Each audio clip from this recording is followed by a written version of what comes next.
이번 강좌에서는 다른 MS 응용 프로그램을 실행시키는 Activate 마이크로소프트 앱, 매크로 프로시저에서 엑셀 함수를 사용하는 워크시트 펑션, 엑셀을 종료하는 큐트 명령어에 대해서 알아보겠습니다.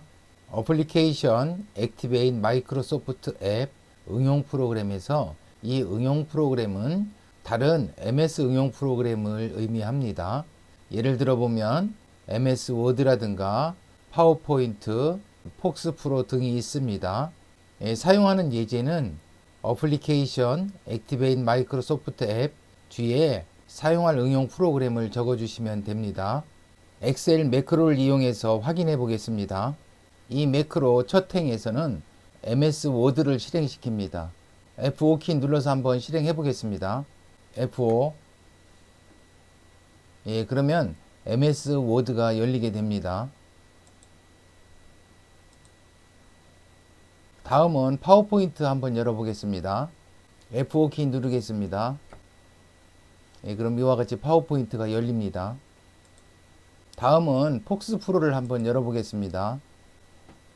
응용 프로그램을 실행시키기 위해서는 사용자 컴퓨터에 실행시키려는 응용 프로그램이 설치되어 있어야 합니다. 다음 한번 실행시켜 보겠습니다. F5키 누르겠습니다. 제 컴퓨터에는 폭스프로가 설치되어 있지 않기 때문에 실행할 수 없습니다. 엑셀 함수를 사용하기 위해서 어플리케이션 워크시트 펑션을 사용하는데요. 워크시트 펑션 뒤에 엑셀 함수를 적어주시면 됩니다. 엑셀 함수 많이 있지요. 썸이라든가 에버리지, 맥스, 카운트 등 많이 있습니다. 사용하는 예시를 한번 보겠습니다.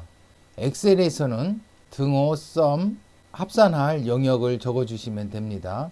VBA에서는 application. worksheet function. sum, range, 합산할 영역을 적어줍니다.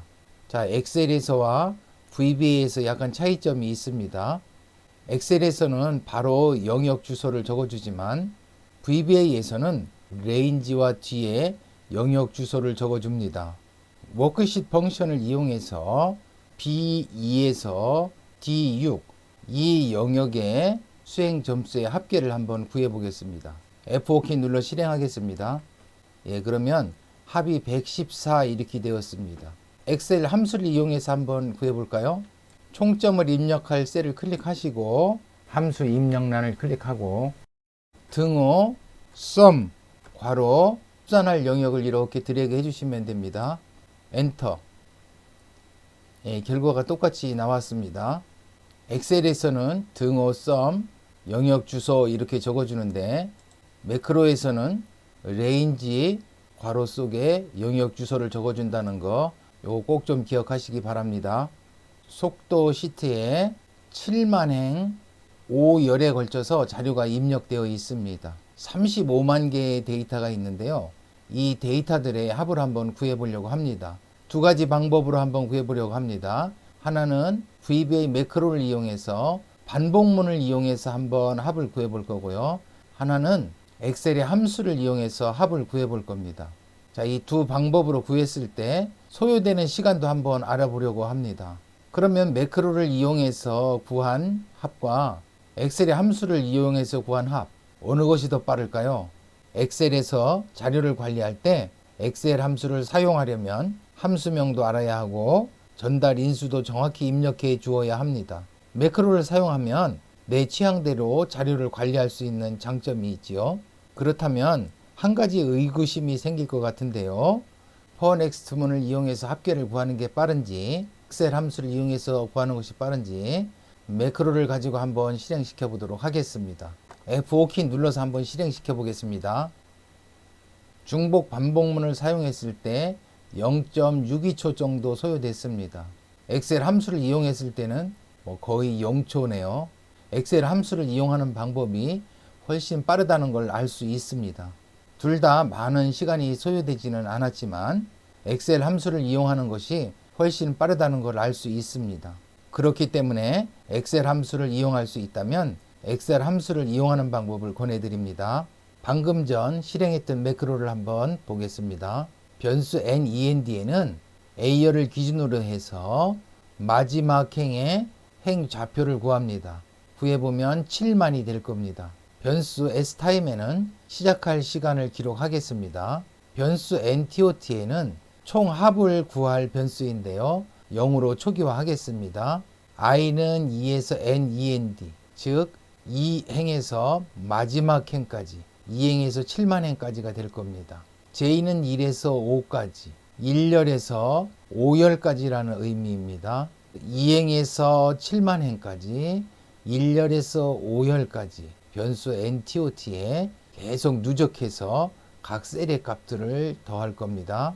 이렇게 총합을 구한 후에 2,8셀에 총합을 입력하고 2,9셀에는 현재 시간에서 시작한 시간을 뺀 소요 시간을 입력합니다. 두 번째 이제 엑셀을 이용해서 합계 구하는 방법인데요. 변수 S타임에는 시작할 시간을 기록합니다. 수산을 구할 영역인데요. myR1C1 사용자 정의 함수로 지정을 했습니다. R1C1 형식의 주소를 A1 형식의 주소로 바꿔주는 사용자 정의 함수입니다. 2,1, 2,1 바로 이 부분에서부터 NEND, 5, NEND는 7만인데요. 7만, 5, 7만, 5 영역까지 합을 구할 겁니다. 이 합을 구해서 3,8셀에 입력할 겁니다. 현재 시간에서 시작 시간을 뺀 소요 시간을 3,9셀에 입력합니다. myR1C1 함수, 사용자 정의 함수로 지정을 했는데요. 자, 이 사용자 정의 함수는 R1C1 형식을 갖다가 A1 형식으로 바꿔주는 함수입니다. 저는 이와 같은 방법을 이용해서 R1C1 형식의 주소를 A1 형식으로 바꿔서 사용합니다. 마지막으로 어플리케이션 퀴트인데요. 자, 이것은 엑셀을 종료시켜 줍니다. 사용하는 방법은 application.qt 해주시면 됩니다. 다음 작성된 매크로를 같이 보도록 하겠습니다. 어떤 보고자료를 제출할 때 보고자료 파일명 앞에 성명이 들어가 있으면 파일들을 구분하기 좀 편리할 겁니다. 다음 매크로 한번 잠깐 보도록 하겠습니다. 현재 워크북에 파일을 저장하는데요. execute.xlsm, 이 파일명이 execute.xlsm인데요. 이곳이 이 워크북의 작업 경로입니다. 이 경로에 저장을 한다. 자, 이 파일을 수정을 했으면 수정한 것을 저장한다는 겁니다. 다음은 이 워크북을 다른 이름으로 저장합니다. 어떤 이름으로 저장할 거냐면 현재 작업 경로에 루트를 합치고 셀 2,1 셀에 보면 홍길동이라고 되어 있습니다. 홍길동 언더바 보고서 XLSM 이런 파일명으로 저장을 하겠다는 겁니다. 그 다음에 엑셀을 종료합니다. F8키를 눌러 한행 실행시켜 보도록 하겠습니다. F8 파일을 저장했는데요. 똑같은 파일명이기 때문에 변동은 없습니다. 자, 여기에서는 다른 이름으로 저장합니다. F8 누르겠습니다. 그러면 홍길동 보고서 XLSM이라는 파일로 저장이 되었습니다. 다음에는 엑셀을 닫습니다. 이번 강좌에서는 다른 MS 응용 프로그램을 실행시키는 방법, 매크로 프로시저에서 엑셀 함수를 사용하는 방법, 엑셀을 종료하는 방법에 대해서 알아보았습니다. 특히 매크로 작성 중 구현하려고 하는 로직이 엑셀 함수에 있다면 엑셀 함수의 사용을 권해드립니다.